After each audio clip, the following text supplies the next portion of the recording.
अस्सलाम वालेकुम स्टूडेंट्स। आज मैं आपको डिफरेंट फैक्टर्स के बारे में बताने वाली हूँ which affects the X ray emission spectrum. इससे पहले हम ये चीज़ पढ़ चुके हैं हम स्पेक्ट्रम के बारे में कि एक्स रे इमिशन स्पेक्ट्रम क्या होता है। एक्स रे इमिशन स्पेक्ट्रम में आपको ये चीज़ पता होनी चाहिए कि हमारे पास जो स्पेक्ट्रम बनता है बेसिकली उसमें हमारे पास एक्स एक्सिस और वाई एक्सिस मेंशन होते हैं। एक्स एक्सिस पे हम एक्स रे एनर्जी को मेंशन करते हैं और वाई एक्सिस पे हम एक्स रे क्वांटिटी को मेंशन करते हैं। यहाँ पे अगर आप जो देख रहे हैं एक्स रे एनर्जी, इसको अगर हम देखें तो यहाँ से स्टार्ट होता है जीरो से, जैसे कि ये राइट साइड पे जाता है ये हमारे पास एनर्जी यहाँ पे इंक्रीज हो रही होती है। सिमिलरली इधर number of X rays increase हो रहे होते हैं। तो ये एक्स रे इमिशन स्पेक्ट्रम है। यहाँ पे जो आपको वेव फॉर्म नजर आ रही है it is a combination of characteristic X ray की वजह से जो स्पेक्ट्रम बनता है और इसके साथ साथ हमारे पास ब्रेन स्टार्लिंग यानी कि कॉम्बिनेशन ऑफ डिस्क्रीट और कंटिन्यूअस हमारे पास इसमें दोनों स्पेक्ट्रम मौजूद है। ये जो हाइट आपको दिखा रही है ये बेसिकली आपको area under the curve show करता है। ये जो कंप्लीट इसकी हाइट होती है इस कर्व की, ये area under the curve show करता है। एरिया अंडर द कर्व जितना ज़्यादा होगा एक्सरे की क्वांटिटी उतनी ही ज़्यादा होगी। फॉर एग्जांपल ये हमारे पास एक वेव है और इसी तरीके से एक और हम बना लें तो उसकी हाइट थोड़ी सी इससे कम है। अब इसकी निस्बत पे अगर आप इसकी हाइट चेक कर लें कि जो ये वाली मैंने अभी बनाई है इसकी height as compare to this wave form वो कम है। ये क्या शो करेगा? Area under the curve. For example ये अब आप चेक कर लें और ये वाला चेक कर लें तो इसकी एरिया अंडर द कर्व हमारे पास एरिया कम हो रहा है। ये शो करेगा हमारे पास कि यहाँ पे इसकी अगर हम हाइट चेक करें तो यहाँ पे क्वांटिटी हमारे पास कम आती है और इसकी क्वांटिटी हमारे पास ज़्यादा आती है। तो ये एरिया अंडर द कर्व आपको एक्सरे क्वांटिटी शो करता है। सिमिलरली एक्सरे एनर्जी अगर आप देखें तो ये टुवर्ड्स द राइट जितना शिफ्ट करेगा ये आपको एक्सरे एनर्जी को मेंशन करेगा। एक एग्जांपल मैं आपको इधर दे देती हूँ। फॉर एग्जांपल ये जो वेव फॉर्म है इसको मैं रिमूव करती हूँ और थोड़ा सा इसको राइट साइड शिफ्ट देती हूँ।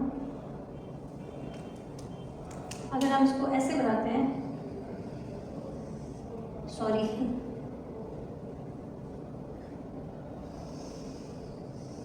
ऐसे, अगर आप देखें तो इसकी पीक और इसकी पीक में फ़र्क है। It is more toward the right side. ये अगर आप देखें इसको और इसके बाद इसकी हाइट को देखें तो पीक जो हाइट है इसकी और इसकी इन दोनों में फ़र्क है। एक की पीक हाइट यहाँ पे आ रही है, दूसरी की पीक हाइट यहाँ पे आ रही है। इट मीन्स कि ये इस तरफ ज़्यादा है राइट साइड की तरफ, तो यहाँ पे एनर्जी ज़्यादा होती है। यहाँ पे एनर्जी जीरो और यहाँ पे बढ़ रही होती है। यहाँ पे कम है तो इसके बाद यहाँ पे ज़्यादा है। तो इसकी हाइट इसके कंपेरिजन में भी ज़्यादा है और साथ साथ में एनर्जी भी इसकी ज़्यादा आती है। तो इस तरीके से हम स्पेक्ट्रम को जो है प्रेजेंट करते हैं। अब ये जो हमारे पास स्पेक्ट्रम बनता है हमारे पास डिफरेंट टाइप ऑफ ऐसे फैक्टर्स हैं जो कि इस स्पेक्ट्रम की शिफ्ट को, इसकी हाइट को, इसकी शिफ्ट को, इसके राइट साइड पे जाना, इस लेफ्ट साइड में आना, इस स्पेक्ट्रम को इफेक्ट करता है। ये हमारे पास डिफरेंट फैक्टर्स हैं। सबसे पहले आ जाता है केवीपी, फिर उसके बाद आ जाता है एमएस, फिल्ट्रेशन,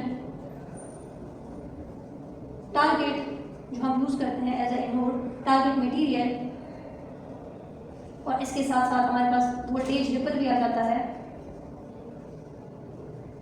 ये डिफरेंट टाइप ऑफ हमारे पास फैक्टर्स है जो कि इस ग्राफिकल रिप्रेजेंटेशन को, स्पेक्ट्रम को इफेक्ट करता है। अब सबसे पहले बात करते हैं केवीपी की। केवीपी हमारे पास कैसे इफेक्ट करता है एक्स रे इमिशन स्पेक्ट्रम को। अगर हम एक जनरल वेव फॉर्म बनाएं, ये हमारे पास एक जनरल वेव फॉर्म है और ये डिस्क्रीट स्पेक्ट्रम को शो करता है। 69 एनर्जी ज़्यादातर हम यहाँ पे शो करते हैं। तो डिस्क्रीट या कैरेक्टरिस्टिक जो रेडिएशन होती है, कैरेक्टरिस्टिक रेडिएशन उसकी बाइंडिंग एनर्जी के मुताबिक हम यहाँ पे 69 लगाते हैं। सबसे पहले आ जाती है केवीपी के ऊपर। केवीपी आपको पता है क्या है? Maximum energy of the X-ray beam. जो हमारे पास एक्सरेज इमिट होती हैं उसकी मैक्सिमम उनकी एनर्जी क्या होती है, वो किस चीज़ पर डिपेंड करती है? वो केवीपी पर डिपेंड करती है। जितना वोल्टेज पोटेंशियल डिफरेंस आप प्रोवाइड करेंगे उतनी ही फास्ट इलेक्ट्रॉन्स मूव करेंगे टुवर्ड्स द एनोड और टारगेट के साथ इंटरेक्ट करेंगे और उतनी ही जितनी हाई एनर्जी के काइनेटिक एनर्जी के इलेक्ट्रॉन स्ट्राइक करेंगे उतनी ही हमारे पास हाई एनर्जी की रेडिएशन बीम भी होगी, उतनी हाई हमारे पास कनेक्टिविटी भी होगी। तो अगर हम बात करें सबसे पहले उसके इफेक्ट की, केवीपी का इफेक्ट कि वो कैसे क्वांटिटी और क्वालिटी पे इफेक्ट करते हैं, तो ये चीज़ तो हमें पता है कि केवीपी जो है वो quality and quantity of the beam ये दोनों को इफेक्ट करता है। आपको तो ये चीज़ पता है कि क्वालिटी को तो इफेक्ट करता है, डायरेक्ट इसका रिलेशन है केवीपी का क्वालिटी पे। Quality of the beam it becomes higher when KVP becomes higher. अगर हम केवीपी को डबल करेंगे क्वालिटी भी इंक्रीज होगी। Quality is directly related with the energy of the beam और एनर्जी जो है वो हमारे पास केवीपी के साथ रिलेटेड होती है। तो केवीपी बढ़ाने की वजह से स्पेक्ट्रम पे क्या असर पड़ेगा? केवीपी बढ़ाने से क्वालिटी इंक्रीज होती है और क्वालिटी मीन्स एनर्जी। तो इट मीन्स कि हमारे पास अगर एक बीम है और उसका स्पेक्ट्रम हमने बनाया लेकिन हमने केवीपी को इंक्रीज कर दिया, डबल कर दिया। अब उसका जो स्पेक्ट्रम बनेगा बनेगा वो टुवर्ड्स द राइट साइड होगा, क्योंकि हायर केवीपी के साथ एनर्जी बढ़ी और एनर्जी मींस क्वालिटी बढ़ी, तो यहाँ पे एनर्जी हमारे पास राइट साइड को शिफ्ट होगी। तो अगर हम देखेंगे तो वो ऐसे इस तरफ ऐसे इस साइड पे जाएगा, अगर हम इसको ऐसे कंसिडर करें ना तो वो ऐसे शिफ्ट हो जाएगा, यानी कि इसका जो पीक है वो towards the right side shift होगा। अगर वो पहले इस तरफ था तो ये यहाँ पे राइट साइड की तरफ शिफ्ट हो जाएगा। तो ये है हमारे पास केवीपी इंक्रीज करने से एनर्जी पे क्या असर इसका पड़ता है, तो वो ऐसे राइट साइड शिफ्ट इसको काज करता है। साथ साथ में अगर हम बात करें क्वांटिटी की, तो हमने यहाँ पे बोला कि केवीपी ऑब्वियसली हमें ये चीज़ पता है कि वो क्वांटिटी पे भी इसका इफेक्ट पड़ता है। क्वांटिटी पे कैसे इफेक्ट पड़ता है, फॉर एग्जाम्पल ये हमारे पास फिलामेंट है और फिलामेंट से इलेक्ट्रॉन्स इमिट हो रहे हैं और ये इलेक्ट्रॉन्स हमारे पास इधर आके एनोड पे स्ट्राइक कर रहे हैं। जब हम पोटेंशियल डिफरेंस यानी केवीपी इंक्रीज कर देते हैं, ये इलेक्ट्रॉन्स को एनर्जी मिल जाती है और इनको पुश मिल जाती है, ये टुवर्ड्स द एनोड जो है रवाना हो जाते हैं। जितनी ज़्यादा केवीपी होगी उतना ही ज़्यादा इन इलेक्ट्रॉन पे पुश होगा, इतने ही ज़्यादा number of electrons high number of high energy के इलेक्ट्रॉन जो है वो टुवर्ड्स द एनोड मूव करेंगे। अगर केवीपी और बढ़ाएंगे तो जो इलेक्ट्रॉन्स यहाँ पे स्पेस चार्ज इफेक्ट की वजह से जमा हो जाते हैं वो भी इस पोटेंशियल डिफरेंस के साथ, इस केवीपी के इंक्रीज होने के साथ वो भी निकल आते हैं, जो कि इस स्ट्रीम को ज्वाइन कर लेते हैं, जिसकी वजह से नंबर ऑफ इलेक्ट्रॉन्स और भी बढ़ जाते हैं। यानी कि यहाँ पे केवीपी बढ़ाने की वजह से एमएस बढ़ रहा है, ट्यूब करंट बढ़ रहा है। तो जब नंबर ऑफ इलेक्ट्रॉन्स बढ़ेंगे, इनकी एनर्जी भी बढ़ गई है, केवीपी बढ़ाने की वजह से नंबर ऑफ इलेक्ट्रॉन्स भी बढ़ गए, तो नंबर ऑफ इलेक्ट्रॉन्स जब ज़्यादा हो जाएंगे obviously number of interaction with anode भी ज़्यादा हो जाएगी, साथ साथ में जो एक्सरे इमिट होगी उनकी क्वांटिटी भी ज़्यादा होगी। तो यहाँ से हमें पता चल गया कि केवीपी के बढ़ाने की वजह से, उसको इंक्रीज करने की वजह से हमारे पास क्वांटिटी ऑफ द बीम भी इंक्रीज हो रही है। तो क्वांटिटी पे इधर कैसे हम मेंशन करेंगे, अगर हम ये देखें तो यही वाला अगर हम ये वेव फॉर्म ले लें तो इसकी एनर्जी राइट शिफ्ट भी करा दें और एम्पलीट्यूड भी इंक्रीज करा दें, क्योंकि नंबर ऑफ यानी क्वांटिटी जो है नंबर ऑफ एक्सेस वो हमारे पास एम्पलीट्यूड के साथ शो होते हैं। तो वो ऐसे हम शो करेंगे कि उसका हाइट भी हम बढ़ा दें और साथ साथ में शिफ्ट भी बढ़ा दें। ठीक है, शिफ्ट भी ऐसे बढ़ा दिया तो इधर राइट साइड शिफ्ट भी चला गया और साथ साथ में इसका एम्पलीट्यूड भी इंक्रीज हो गया। तो हमारे पास केवीपी से पता चला कि केवीपी बढ़ाने की वजह से क्वालिटी तो इनहेंस होती ही होती है, साथ साथ में क्वांटिटी भी इंक्रीज होती है। ये चीज़ आपको पता होनी चाहिए कि क्वांटिटी और केवीपी ऑलमोस्ट रैपिड इंक्रीज इनका होता है। ये केवीपी के स्क्वायर लॉ इस पे हम अप्लाई करते हैं क्वांटिटी का। ठीक है, तो it is directly proportional to the KVP square. अगर हम केवीपी को डबल करते हैं तो वो क्वांटिटी में 4 टाइम इंक्रीज लेके आता है, क्योंकि ये स्क्वायर के साथ है। तो 2 टाइम्स करेंगे तो 2 2 4 वो 4 टाइम क्वांटिटी को इंक्रीज करेगा। तो यहाँ पे हमें पता चला कि क्वांटिटी इसके साथ क्वांटिटी 4 टाइम इंक्रीज होती है, एम्पलीट्यूड ज़्यादा इंक्रीज होगा और शिफ्ट इतना ज़्यादा ऑब्वियस होगा भी नहीं होगा, लेकिन इतना नहीं, लेकिन क्वांटिटी में वो बहुत ज़्यादा असरअंदाज होते हैं। तो केवीपी हमने क्या देखा कि स्पेक्ट्रम पे उसको क्या असर पड़ता है, energy to the energy shift भी होती है, राइट साइड शिफ्ट भी स्पेक्ट्रम का होता है और साथ साथ में एम्पलीट्यूड भी इंक्रीज होता है। इसके बाद नेक्स्ट फैक्टर की बात करते हैं। फॉर एग्जांपल हम अगर एमएस की बात करते हैं, एमएस की चलिए बात करते हैं। तो एमएस और क्वांटिटी को सबसे पहले रिलेट करते हैं। एज वी नो कि एमएस का डायरेक्ट रिलेशन होता है। एमएस बढ़ाने से क्वांटिटी हमारे पास बीम की क्वांटिटी डबल होती है। आप ये इसके साथ बिल्कुल डायरेक्टली रिलेटेड है। एमएस बढ़ाएंगे क्वांटिटी बढ़ेगी। What about the quantity means amplitude, spectrum में एम्पलीट्यूड बढ़ेगा, हाइट इंक्रीज होगी। व्हाट अबाउट क्वालिटी, क्वालिटी नहीं बढ़ती है। एमएस के साथ क्वालिटी का कोई रिलेशनशिप नहीं है। केवीपी क्वांटिटी क्वालिटी को दोनों को इफेक्ट करता है सॉरी लेकिन एमएस हमारे पास सिर्फ और सिर्फ क्वांटिटी को इफेक्ट करता है। ये हमारे पास अगर हम इसको देखें तो ये अगर फॉर एग्जांपल एक हमारे पास वेव फॉर्म बनी हुई है तो क्वांटिटी एमएस बढ़ाने से एमएस एक्स और यहाँ पे एम्पलीट्यूड हमारे पास अगर एक्स पे हमारे पास एम्पलीट्यूड हाइट की अगर हम बात करें तो एच है, तो अगर हम 2x कर देते हैं, उसको डबल कर देते हैं तो हाइट भी हमारे पास डबल हो जाएगी। तो अगर हम उसको एम्पलीट्यूड को एमएस को डबल करते हैं तो हाइट भी हमारे पास इंक्रीज होती है। बाकी इनकी पीक्स में कोई राइट साइड शिफ्ट नहीं आएगा, सिर्फ और सिर्फ स्पेक्ट्रम पे आपको ये जो एरिया अंडर द कर्व है यानी कि क्वांटिटी की वजह से जो एम्पलीट्यूड बढ़ता है वो चीज़ सिर्फ यहाँ पे इफेक्ट होती है। अब बात करते हैं फिल्ट्रेशन की, थर्ड फैक्टर के बारे में। फिल्ट्रेशन क्या करता है, फिल्ट्रेशन क्या करता है, फिल्ट्रेशन से क्या होता है, सबसे पहले फिल्ट्रेशन को समझ लें। फिल्ट्रेशन क्या है, फिल्ट्रेशन एक प्रोसेस होता है जो हम एक्सरे रेडियोग्राफी में प्रोवाइड करते हैं, यानी कि फिल्टर्स प्रोवाइड करते हैं। फिल्टर्स हमारे पास मौजूद होते हैं एक्सरे ट्यूब के अंदर ही, एडेड भी होती है, इनहेरेंट फिल्ट्रेशन भी हमारे पास होती है। ये जो हमारे पास फिल्टर्स होते हैं इनका काम क्या होता है, फॉर एग्जांपल ये हमारे पास एक्सरे ट्यूब है, एक्सरे ट्यूब से एक्सरे बीम निकल रही है, तो ये जो एक्सरे बीम आती है it is a combination of low energy, बहुत ही low energy, high energy, average energy.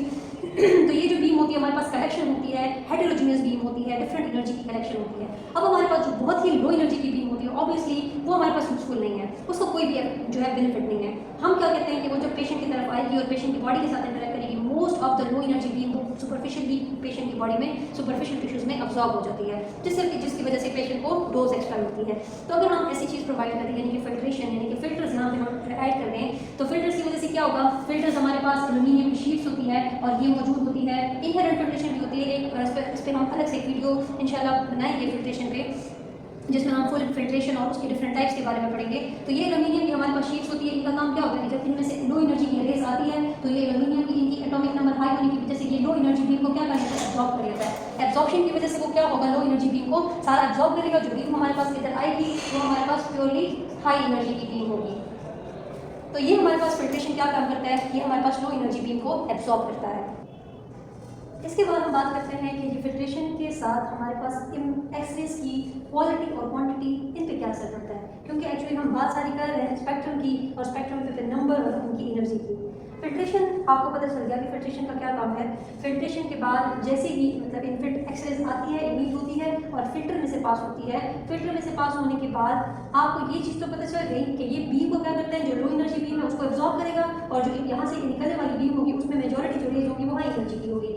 तो यहाँ पे ये क्या कर रहा है, एक तरह से हम कह सकते हैं कि एज हमने ये बोला कि वो लो एनर्जी को निकाल के ओवरऑल बीम की एनर्जी को क्वालिटी को इन्हेंस कर रहा है। तो हम कह सकते हैं कि बीम की क्वालिटी को फिल्ट्रेशन क्या करती है, इन्हेंस करती है, क्योंकि लो एनर्जी सारी की सारी ऑलमोस्ट एब्जॉर्ब हो जाती है, रह जाती है हमारे पास हाई एनर्जी की बीम। तो हाई एनर्जी मीन्स की एनर्जी हाई मीन्स कि हमारे पास क्वालिटी हाई हो जाती है। यहाँ पे बीम की क्वालिटी हाई नहीं थी, यहाँ पे निकलने के बाद फिल्ट्रेशन होने के बाद बीम की क्वालिटी हाई हो जाती है। तो बिफोर और आफ्टर में क्या आएगा, उसमें क्वालिटी इन्हेंसमेंट आएगी फिल्ट्रेशन के बाद।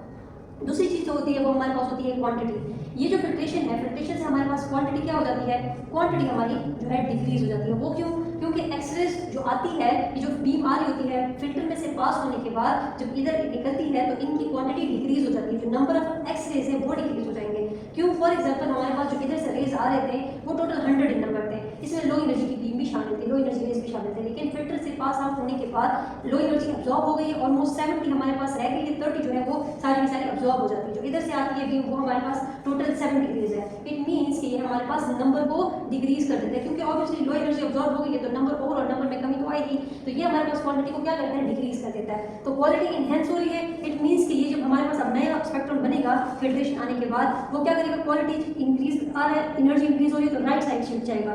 दूसरी चीज़ क्या है, क्वांटिटी डिक्रीज हो रही है, इट मीन्स हमारे पास क्वांटिटी यानी कि स्पेक्ट्रम जो हमारे पास बनेगा उसका एम्पलीट्यूड भी कम होगा। तो मोस्ट प्रोबेबली अगर हम बनाएं तो right side shift along with low amplitude बना देते हैं, सॉरी, शिफ्ट और साथ साथ में राइट साइड शिफ्ट और साथ साथ में हमारे पास एम्पलीट्यूड यानी कि हाइट कम हो जाती है। तो इस तरीके से इन दोनों में चेंजेस आएंगे, क्वांटिटी डिक्रीज होगी, क्वालिटी इनहेंस होगी, स्पेक्ट्रम में एनर्जी की साइड में राइट साइड शिफ्ट होगा और एम्पलीट्यूड यानी ओवरऑल जो हाइट ऑफ द स्पेक्ट्रम है वो हमारे पास कम हो जाएगा।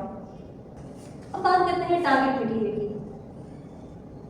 टारगेट हम कौन सा यूज कर रहे हैं, तो जिस according to the modality, according to the examination हम टारगेट को चेंज करते हैं। Different types of tube design है डिफरेंट मोडालिटीज के लिए। फॉर एग्जांपल मेमोग्राफी में हमारे पास जो टारगेट यूज होते हैं, ऑब्वियसली आपको वो चीज़ पता है, उसमें हमारे पास एटॉमिक नंबर कम होता है। तो स्पेशल जो ट्यूब्स होते हैं उसमें हमारे पास एटॉमिक नंबर वेरी करती है, जो टारगेट है वो वेरी करता है, मटेरियल चेंज होता है, साथ साथ में एटॉमिक नंबर चेंज हो रहा होता है। जनरल रेडियोग्राफी में हम क्या यूज़ करते हैं, हम उसमें टंगस्टन यूज़ करते हैं, एटॉमिक नंबर उसका जो है स्पेसिफाइड है। सिमिलर मेमोग्राफी में हम जो है मोलिब्डेनम यूज़ करते हैं, रोडियम यूज़ करते हैं, उसका अपना एटॉमिक नंबर है।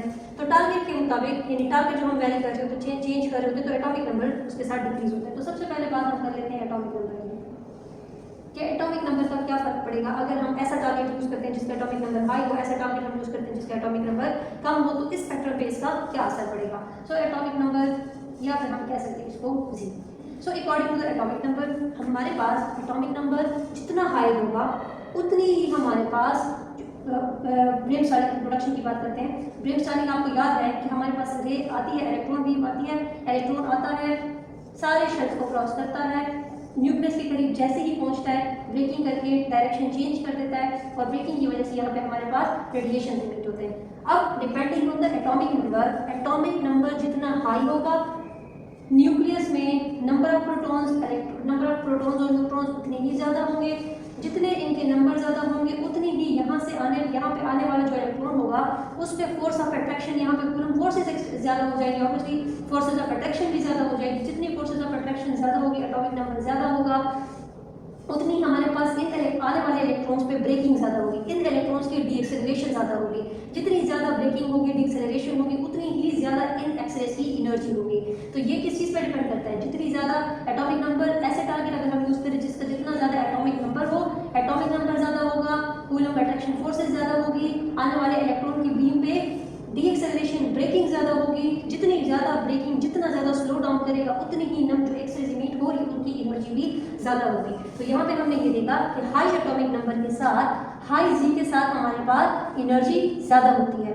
तो यहाँ पे अगर हम ऐसा एटॉमिक नंबर यूज़ कर रहे हैं, ऐसा टारगेट यूज़ कर रहे हैं जिसका एटॉमिक नंबर ज़्यादा है, तो हमारे पास एनर्जी ज़्यादा, इट मीन्स कि राइट साइड पे शिफ्ट करेगा। ठीक है, अब अगर हम बात करें उसकी क्वांटिटी की, तो क्वांटिटी पे इसका क्या असर पड़ रहा है, क्वांटिटी यानी नंबर ऑफ एक्सरेज पे उसका कोई फर्क पड़ता है कि नहीं। यहाँ पे इसके साथ एनर्जी के साथ हमने कोरिलेट किया। यहाँ पे ये तो ब्रेम स्टार्लिंग, ये पॉइंट रह गया, ब्रेम स्टार्लिंग की प्रोडक्शन की हमने बात की। यहाँ पे इसके बाद हम कैरेक्टरिस्टिक की बात करते हैं। ब्रेम स्टार्लिंग के बाद एनर्जी जो है वो ब्रेम स्टार्लिंग के बाद उसको कैरेक्टरिस्टिक को कैसे जो है अफेक्ट करती है, उसको भी यहीं पर डिस्कस कर लेते हैं। अगर हम कैरेक्टरिस्टिक रेस की बात करें तो वहाँ पे हमारे पास क्या था, इनर शेल था। इनर शेल पे अगर हम टारगेट उसकी बात करें टंगस्टन की, तो एटॉमिक बाइंडिंग एनर्जी उसकी 69 थी। इस शेल को रिमूव करने के लिए 69 एनर्जी डिटरमाइन थी। ठीक है, अब एटॉमिक नंबर बढ़ाएंगे तो बाइंडिंग एनर्जी इनर शेल की वो भी बढ़ेगी। अब फॉर एग्जाम्पल टंगस्टन के लिए 69 था, कोई एक और हमारे पास अगर हम कोई और टारगेट यूज कर रहे हैं तो फॉर एग्जाम्पल उसका एटॉमिक नंबर ज़्यादा होगा तो इसकी बाइंडिंग एनर्जी भी ज़्यादा होगी, तो वो कंसिडर करें 85 हो। तो हम जब एक्सरेज यूज करेंगे, जितनी हम केवीपी को इंक्रीज करते जाएंगे, यहाँ पे जो बाइंडिंग एनर्जी, अगर एटॉमिक नंबर ज़्यादा है कैरेक्टरिस्टिक एक्सरेज के लिए तो बाइंडिंग एनर्जी ज़्यादा होगी, और यहाँ पे जो कैरेक्टरिस्टिक एक्सरेज की इमिशन होगी उसकी भी एनर्जी फिर ज़्यादा होगी। तो हम यहाँ पे इसको समराइज कर देते हैं कि हाई एटॉमिक नंबर का टारगेट यूज करने से ब्रेन स्टार्लिंग की जो एनर्जी प्रोड्यूस हो रही है वो भी ज़्यादा होगी, उनकी एनर्जी भी ज़्यादा होगी, साथ साथ में कैरेक्टरिस्टिक एक्सरेज की एनर्जी भी ज़्यादा होगी। ठीक है, मैं आपको कुछ एग्जांपल्स दे देती हूँ टारगेट के। फॉर एग्जांपल टंगस्टन अगर हम यूज़ करते हैं, टंगस्टन हो गया, गोल्ड हो गया, मोलिब्डेनम हो गया, इन सब को हम यूज़ करते हैं। मोलिब्डेनम हो गया, रोडियम हो गया, इन सबको हम यूज़ करते हैं डिफरेंट रेडियोग्राफी टेक्निक्स में। इसको जनरल रेडियोग्राफी में हम यूज़ करते हैं टंगस्टन को। गोल्ड को हम स्पेशलिटी ट्यूब्स में यूज़ करते हैं। इसका एटॉमिक नंबर हाई है, मेरे ख्याल में 74 टंगस्टन का है, गोल्ड का टंगस्टन से ज़्यादा है, और मोलिब्डेनम जो है मेरे ख्याल में 42 समथिंग, 42 45 समथिंग इसके रेंज में, उसका इससे कम है। मोलिब्डेनम लो एटॉमिक नंबर होने की वजह से वहाँ पर उसमें क्या होती है, लो एटॉमिक नंबर होगा, लो एटॉमिक नंबर के साथ साथ यहाँ पे जो प्रोडक्शन ऑफ एक्सरेज होगी फिर वो भी हमारे पास लो एनर्जी की होगी। सिमिलरली कैरेक्टरिस्टिक जो एक्सरेज होंगी उनकी भी एनर्जी कम होगी, क्योंकि बाइंडिंग एटॉमिक नंबर को कम करेंगे, बाइंडिंग एनर्जी कम होगी। बाइंडिंग एनर्जी कम होगी तो वो डिफरेंशिएशन जब हम निकालेंगे एक्सरेज का, वो बाइंडिंग एनर्जी का, वहाँ से जो एक्सरेज की हमारे पास एनर्जी निकलेगी वो भी काफ़ी कम होगी। तो ये हमारे पास बेनिफिशियल है। मोलिब्डेनम को हम ज़्यादातर हम कहाँ पे यूज़ करते हैं, मेमोग्राफी में यूज़ करते हैं, क्योंकि वहाँ पे हमें जो ऐसी रेस चाहिए होती है जो लो एनर्जी की होती है, क्योंकि हम सॉफ्ट टिश्यू की एग्जामिनेशन करते हैं। एंड सॉफ्ट टिश्यू एग्जामिनेशन के लिए हमारे पास ज़रूरी है कि जो बीम हमारे पास प्रोड्यूस हो रही है वो लो एनर्जी की हो फॉर बेटर विजुअलाइजेशन।